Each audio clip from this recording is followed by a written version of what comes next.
नमस्ते, मेरा नाम राधा है और आप देख रहे हैं स्कूल तक न्यूज़ चैनल। आज हम जगन्नाथपुरी मंदिर, जो अपने चमत्कार और रहस्य के लिए प्रसिद्ध है, उसके बारे में जानेंगे। जैसे कि दिया का हर समय जलना, ध्वज का उल्टी दिशाओं में लहराना और मंदिर के ऊपर से कोई पक्षी या विमान न जाना, ये सब तो आपने सुना ही होगा। पर आप क्या जानते हैं भगवान जगन्नाथ का रहस्य और उससे जुड़ी कहानी? नहीं ना? तो चलिए जानते हैं। द्वापर युग के अंत में जब श्री कृष्ण ने अपना मानवीय शरीर को त्यागा, तब पांडवों ने मिलकर उनका अंतिम संस्कार किया। अंतिम संस्कार में पूरा शरीर तो जल गया, लेकिन उनका हृदय इतना पवित्र था कि वो जल ही नहीं सका। फिर आकाशवाणी हुई और पता चला कि वह एक ब्रह्म पदार्थ है। फिर पांडवों ने मिलकर उस पदार्थ को एक लट्ठे में बांधकर समुद्र में प्रवाहित कर दिया। फिर जब रास्ते में लट्ठे में से एक जरा नामक आदिवासी ने उस हृदय को निकाल लिया और वहाँ से भाग गया।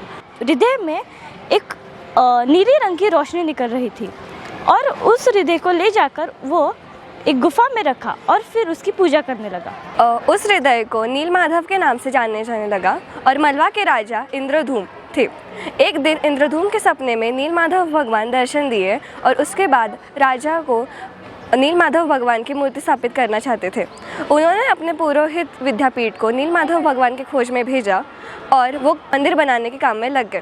पर समुद्र के पानी के कारण मंदिर हमेशा व्यस्त हो रहा था, तो उन्होंने भगवान हनुमान से प्रार्थना की कि वो उनके मंदिर को समुद्र के पानी से बचा कर रखे। हनुमान जी की कृपा से मंदिर बन गया और दूसरे हाथ विद्यापति भटकते रहे, लेकिन उनको ना कोई सुराग मिला।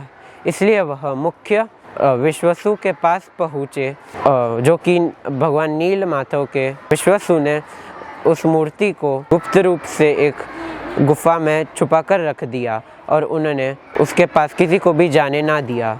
उन्होंने विद्यापति को मूर्ति के बारे में कुछ भी बताने से मना कर दिया। विद्यापति ने विश्वास की बेटी से दोस्ती की।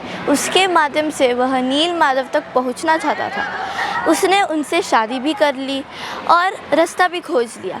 जब वे राजा इंद्रधनु के पास पहुँचे और उन्होंने भगवान नीलमाधव के बारे में बताया, तो भगवान नीलमाधव अपने सैनिकों के साथ भगवान नीलमाधव का विग्रह लेके फरार हो गए थे। उसके बाद जब उन्होंने गुफा के अंदर भगवान नीलमाधव का विग्रह ना देख के वे काफ़ी ज़्यादा दुखी हुए। तब तक राजा इंद्रधनु ने विग्रह को स्थापित भी कर दिया था। उसके बाद इसीलिए उससे आने वाली तेज नीली रोशनी के कारण कोई उसके दर्शन नहीं कर पाता।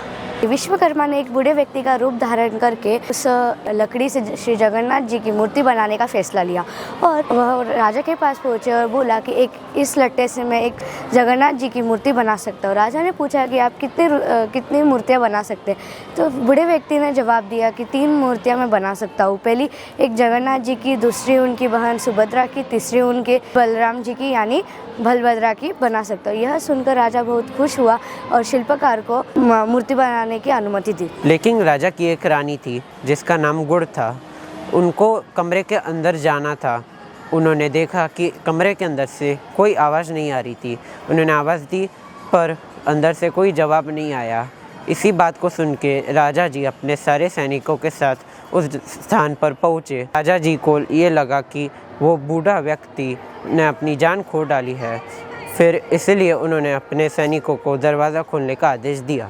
लेकिन इसके लिए उस शिल्पकार ने एक शर्त रखी, जिसमें उसने कहा कि मैं 21 दिनों के लिए गर्भगृह में मूर्ति का निर्माण करूंगा और अकेले ही मूर्ति को बनाऊंगा और कोई भी आसपास दिखाई नहीं देना चाहिए। यदि कोई भी 21 दिनों से पहले अंदर आया तो मैं मूर्ति का काम छोड़ के चला जाऊंगा। राजा ने सभी शर्तें मान ली और भगवान विश्वकर्मा ने मूर्ति करने का काम शुरू कर दिया। लोगों को आरी, छुरी और हथौड़ों की आवाज़ आती थी, पर कोई भी पास जाने की कोशिश नहीं करता था। फिर राजा धूम ने विश्वकर्मा से माफ़ी मांगी और वह समुद्र पार गए। उसके बाद विश्वकर्मा ने अकेले ही लकड़ी को उठाकर मंदिर के बाहर रखा। यह देखकर राजा धूम हैरान रह गए।